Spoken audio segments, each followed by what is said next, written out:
यह कहानी सदियों पुरानी है। यह कहानी एक महामूर्ख और एक राजा की है, जिसका बहुत बड़ा साम्राज्य था। कई सारी रानियां, पुत्र, पुत्रियां और नौकर चाकर थे। लेकिन वो राजा अपने धन में इतना खो गया कि वो भगवान को ही भूल गया। लेकिन एक दिन उसके दरबार में साधु आया।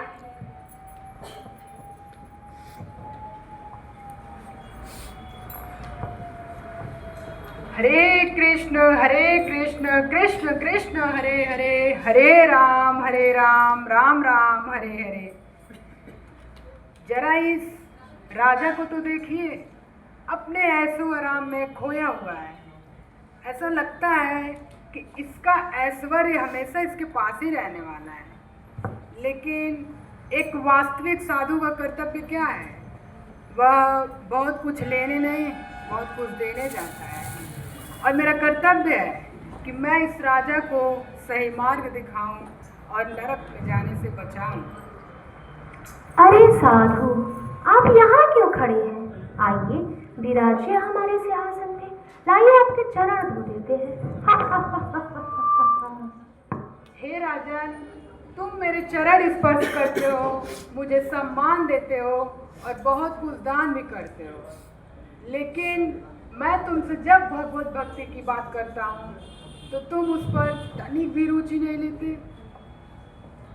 अरे महात्मा, समय का अभाव है।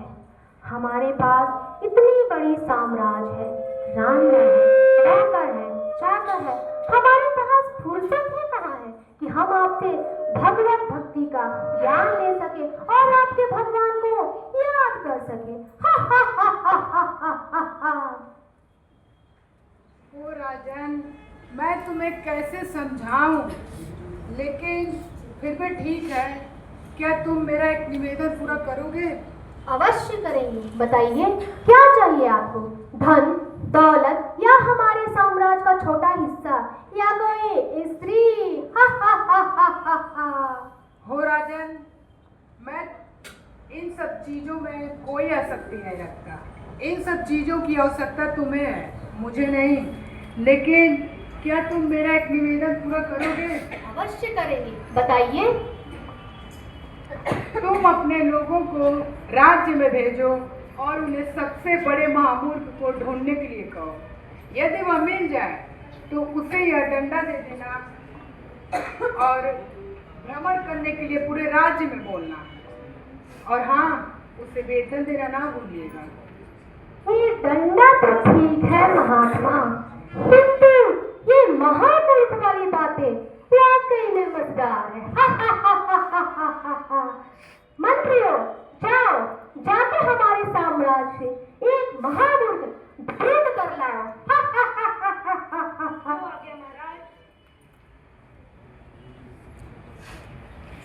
सब जाते हैं और महामूर्ख को राज्य से ढूंढकर महल में लाया जाता है।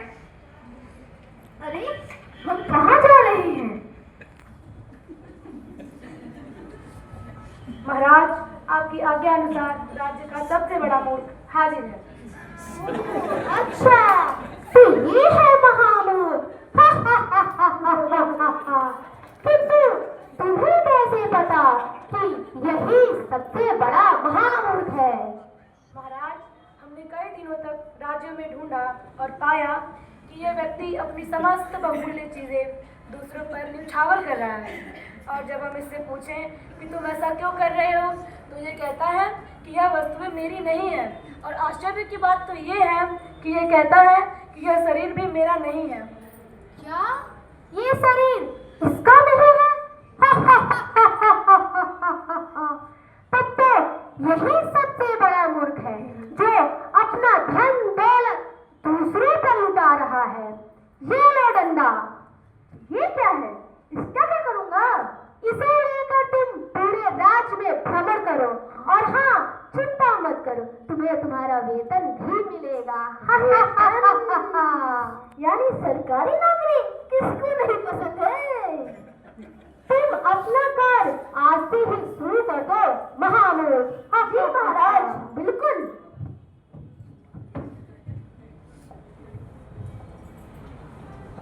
इस प्रकार महामूर्ख राज्य भ्रमण करने निकल गया। कई साल बीत जाते हैं। राजा अब बूढ़ा हो गया रहता है। राजा अपने रानियां, पुत्र, पुत्रियां और अपने नौकरों को देख रहा होता है, सबसे मिल रहा होता है। राजा अब वृद्ध हो चुका रहता है। राजा को ये बात पता होती है कि उसकी मृत्यु अब निकट है। मैं सबसे मिल लिया हूँ, किंतु मेरी एक अंतिम इच्छा है कि मैं एक बार उस महामूर्ख से मिलता चलूं।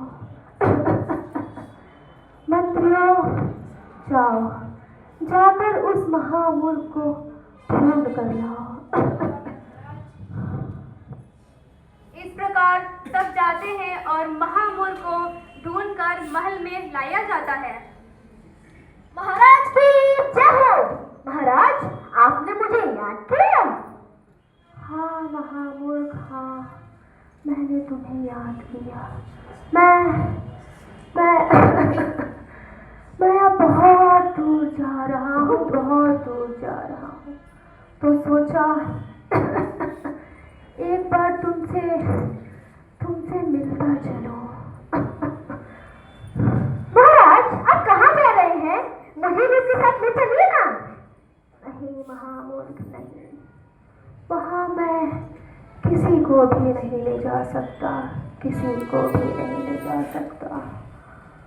अच्छा, तो आप अपने रानियों को लेके जा रहे हैं? मुझे भी ले चलिए ना।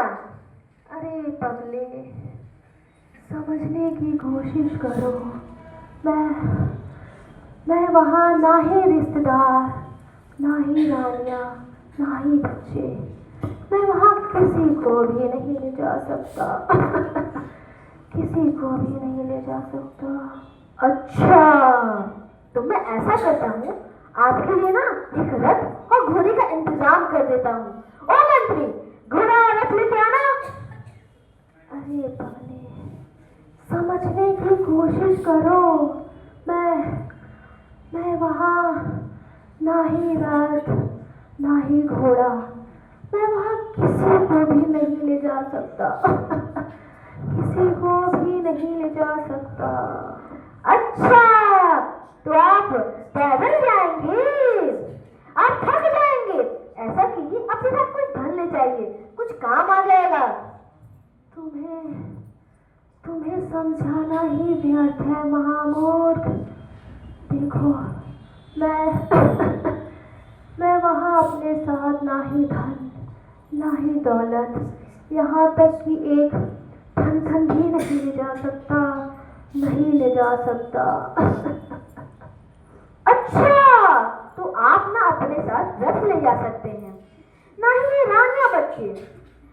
आपने इतने बड़े बड़े साम्राज्य दिए, पर उसमें से तिनका नहीं ले जा सकते हैं। तुम सही कह रहे हो महामूर्ख, सही कह रहे हो, किंतु ये पहेली बुझाना छोड़ो और ये सुनो, जिसके लिए मैं तुमको बुलाया हूँ। देखो, तुमने हमारे राज्य में वर्षों से सेवा कर रहे हो। मैं चाहता हूँ कि तुम सेवानिवृत्त हो जाओ और चिंता मत करो, तुम्हें तुम्हारा वेतन मिलेगा, किंतु तुम्हें एक कार्य करना होगा।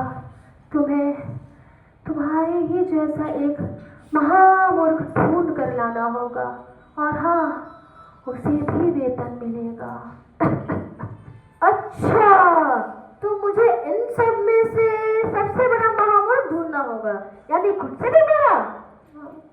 तो मुझे इन सब में से सबसे बड़ा मूर्ख तो आप ही लग रहे हैं। ये लीजिए, पकड़िए अपनी छड़ी। क्या तुम्हारी इतनी हिम्मत? एक राजा को तुम महामूर्ख कह रहे हो? तुम्हारा सर घर से अलग कर दिया जाएगा। जो तुम एक राजा को महामूर्ख कह रहे हो, तुम्हारी हिम्मत कैसे हुई कि तुम एक राजा को महामूर्ख कह रहे हो? अरे जैसा कि आपने कहा, ना आप वहाँ रथ ले जा सकते हैं, ना ही ये रानियां बच्चे, ना ये धन दौलत ऐश्वर्य। आपने इतने बड़े बड़े साम्राज्य ही थे, पर उसमें से एक तिनका तक नहीं ले जा सकते, तो ये सब आपके कैसे हुए? तुम सही कह रहे हो महामूर्ख, सही कह रहे हो। तुम महामूर्ख नहीं हो सकते, महामूर्ख नहीं हो सकते। कौन हो तुम अपना परिचय दो, आखिर तुम हो कौन? हाँ, मैं महामूर्ख नहीं हूँ, मैं उसे दिव्यशाली का शिष्य हूँ। जब उन्होंने देखा कि आप सदैव भगवत भक्ति में रुचि नहीं ले रहे हैं, तो उन्होंने मुझे वेश धारण करने के लिए कहा और आपके पास भेजा। वो महात्मा मुझसे कभी कोई धन नहीं चाहते थे। वो महात्मा मुझसे इतना स्नेह करते थे कि उन्होंने तुम्हें मेरे पास भेजा। धन्य है वो महात्मा, धन्य है। किंतु इस अंतिम घड़ी में क्या मैं कुछ कर सकता हूँ या नहीं? जब जाओ तभी समय है राजन। अब तुम अपनी सारी चिंताएं दूर कर दो और भगवत भक्ति में ही अपना ध्यान लगाओ। भगवान से निरंतर प्रार्थना करो, भगवान तुम्हारी अवश्य सुनेंगे। भगवान की भक्ति, भगवान के धाम जाना, यही तुम्हारे जीवन का लक्ष्य होना चाहिए। मेरा हृदय घबराना बंद हो गया है महामूर्ख। ऐसा लगता है कि मुझे मृत्यु से भी डर नहीं लग रहा है, और ऐसा लगता है मानो इसी पल के लिए मेरे हृदय में सदियों से प्यासी थी, मेरी हृदय सदियों से प्यासी थी महामूर्ख, सदियों से प्यासी थी। जब भक्ति का बीज डाल दिया जाए तब डर कैसा? कहो हरे कृष्ण कृष्ण कृष्ण हरे हरे, हरे राम राम राम हरे हरे।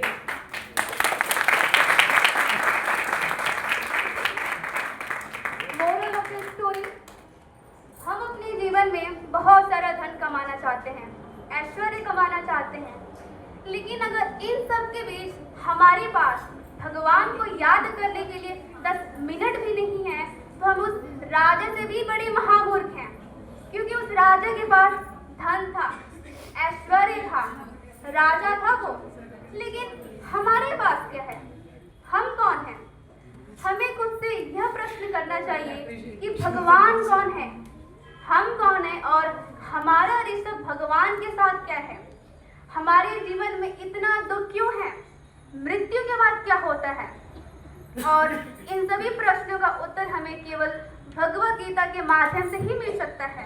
तो आप भी अपने जीवन में समय निकालिए, भगवत गीता पढ़िए, भगवान का नाम जप करिए, क्योंकि कलयुग है। कलयुग में ना ही तपस्या ना ही यज्ञ, दोनों ही संभव नहीं है, लेकिन हाँ, भगवान को तो नाम लिया जा सकता है। तो बोलिए हरे कृष्णा कृष्ण कृष्ण हरे हरे, हरे राम राम राम हरे हरे।